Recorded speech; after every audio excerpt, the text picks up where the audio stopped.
পশ্চিমবঙ্গও আমার, আসামও আমার, মণিপুরও আমার, এই বদ্বীপ পুরোটাই হলো আমাদের। মানে তোমাদের কথা শুনে তো একদম বিসিটিসি সব অ্যাটাক হয়ে যাচ্ছে। বলেন কি? আর কি বলবো।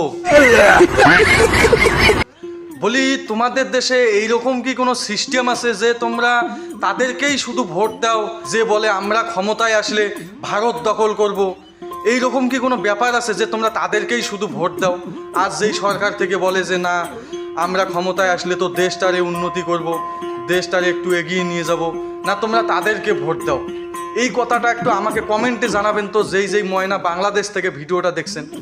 কারণ এইটা নিয়ে আমার মনে সব সময় একটা প্রশ্ন মানে জেগেই থাকে, যে যাকেই দেখি বাংলাদেশে, যে নেতাকেই দেখি শুধু একটাই কথা, ভারতে দখল করব, পশ্চিমবঙ্গ দখল করব, আসাম দখল করব, মণিপুর দখল করব।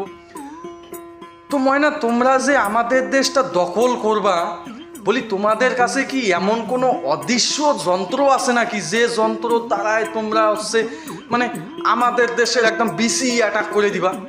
এরকম কি কোনো যন্ত্র আছে?